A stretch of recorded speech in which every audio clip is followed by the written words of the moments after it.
E Sim. assim, vamos combinar que existe o aspecto cultural e uma diferença muito grande em relação a viver em Tóquio e viver em São Paulo, né. Absurdo. Apesar de ser 2 grandes cidades, Tóquio, se eu não me engano, é a mais populosa do mundo hoje ainda, né. É uma cidade realmente onde tudo acontece, Uhum. mas continua sendo uma cidade que traz uma cultura muito forte, dessa ancestralidade japonesa, da cultura e tradição, que é riquíssima, diga-se de Uhum. passagem, né. Então eu acho que o impacto também cultural deve ter sido difícil, né. Sim, eu acho que eu lembro meus pais foram me visitar lá por umas 2, 3 semanas quando eu estava no Japão, e aí eles comentaram tipo: "Nossa, você tá muito mais quieto, você tá muito diferente". E eu lembro o que eles sempre me falam é que eles lembram da gente no metrô e eu fui perguntar alguma coisa pra um oficial do metrô, outra pessoa que trabalhava lá, e eu falei eles falaram tipo: "Ele tá te ouvindo? Porque você tá falando muito baixo". Eu tipo: "Não, ele tá me ouvindo, ele já me respondeu, eu já peguei a informação, a gente já pode continuar indo". Tipo, porque pra eles a gente fala muito baixo e a gente nem tinha conseguido se falar, né, mas pra mim, estava normal já falar mais baixo ou tipo, sabe, as reverências que você faz, Sei. sabe, essas coisas. Mas ao mesmo tempo eles abraçam muito menos, e aí isso, tipo, foi eu realmente senti eu escrevi para meus amigos, tipo: "Nossa, mano, eu tô percebendo que faz, tipo, 3 meses que eu não abraço ninguém", sabe. Sério. É, e era muito difícil, assim, essa parte. Eh porque eu acho que junto com essa tradição deles, eles têm essa reverência com as outras pessoas, né. Do mesmo como aqui a gente reclama que é tudo muito individualizado e que você precisa é todo mundo contra todo mundo, lá é tão comunitário que você acaba perdendo um pouco do senso de indivíduo, né. Então, pelo menos isso que eu senti como pessoa estrangeira indo lá por 1 ano, né, não Tá. é não sou especialista.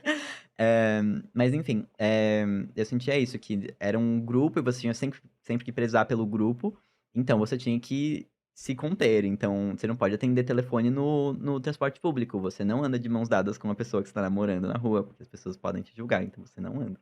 Essas coisas pequenininhas, sabe, mas que Uhum. demonstram que, você tá sempre preocupado com a opinião do outro sobre você. E com relação à religião nisso, tipo, eu acho que, eh, é interessante porque na escola que eu estava sei lá, era engraçado porque pra mim a religião era uma performance naquele lugar, né, porque eu não acreditava eu não entendia qual que era a religião direito, Claro, né, é. porque São eles estavam códigos diferentes, são né. códigos diferentes. Então quando eu participava desses momentos de religião deles, eu não estava entendendo, eu só estava lá. Pra mim era uma performance, né, era eu estava lá porque era esperado de mim estar lá, Sim. mas eu não sabia muito bem o que eu estava fazendo. Eu só estava seguindo os outros, né.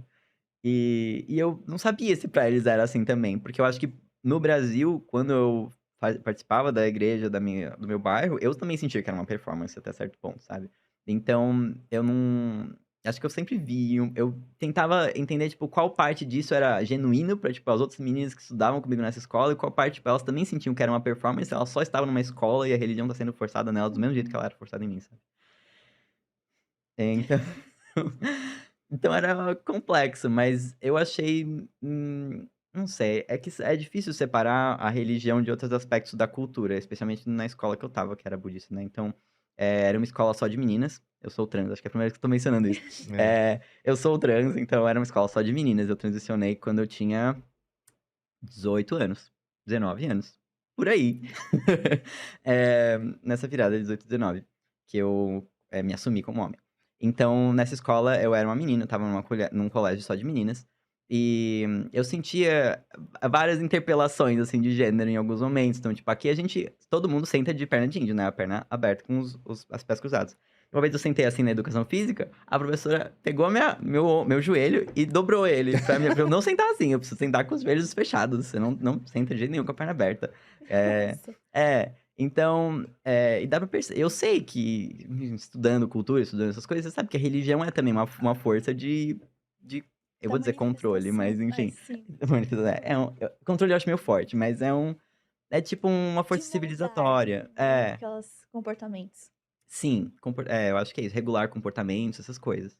Então, isso que acho que esse contexto cultural me faltava lá, de entender qual que era a separação entre isso é só uma coisa cultural e isso é uma coisa cultural misturada com a religião. O que que eu acho mais Uhum. fácil, eu entendo melhor, né, tipo: "Ah, isso é da religião ou isso é da nossa cultura". Tá. Eh, e lá eu ficava tudo misturado. Mas, enfim, voltando pra cá, eu me interessei em continuar, tipo, sei lá, é que eu senti muita falta. Acho que a arquitetura de lá, ela realmente, assim, muito melhor do que a arquitetura de São Paulo. Acho que É. eu já ouvi por aí, tipo, São Paulo é a cidade mais feia do Brasil. Assim, na hora, quando eu ouvi isso pra primeira vez, tipo, não deve ser, tá ligado? Não é possível. Tipo, é uma cidade daorinha até. Mas assim, agora eu meio que acredito. Porque, comparativamente com outras arquiteturas, tipo, a de São Paulo realmente deixa muito a desejar. Então, eu fui procurar, tipo, templos budistas, esses lugares com mais natureza no dia a dia também. E tem o Templo Zulai, em Cotia, que eu fui algumas vezes lá também. É muito gostoso ir lá. É. E é lindo, E né? Um é espaço absurdamente lindo. lindo, assim. Eh, e eu acho era também acho que eu tinha essa resistência de é difícil às vezes quando eu era mais jovem eu vou dizer, mano, era difícil respeitar de um jeito que eu respeito hoje, sabe. Eu não tinha, eu Tá. acho que essa consciência do que era respeitar, de como porque respeitar não é só falar "eu respeito", é Sim, você sim. agir de acordo Agir. com isso.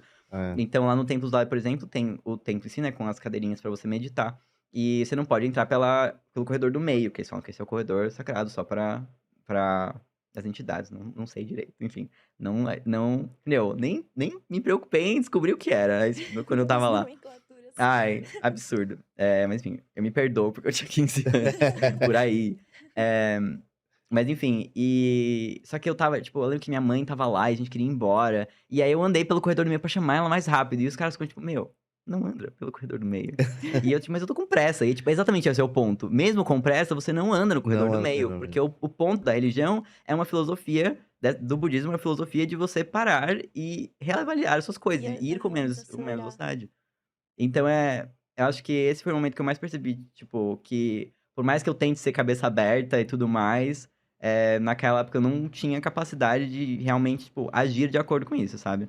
E hoje eu me percebo isso de outras formas, eu acho que isso me traz as ecovilas, né, que em uma delas, a gente foi e a gente descobriu lá que eles seguiam o daimismo, o Santo Daime, Tá. que é também uma vertente, acho que tem o catolicismo, assim, que era um santo que foi, e tomou ayahuasca Isso. e a partir disso foram reveladas pra ele músicas que exaltam certas tipo, conexão com a natureza, conexão com o próximo, Com a comunidade. espiritualidade, né?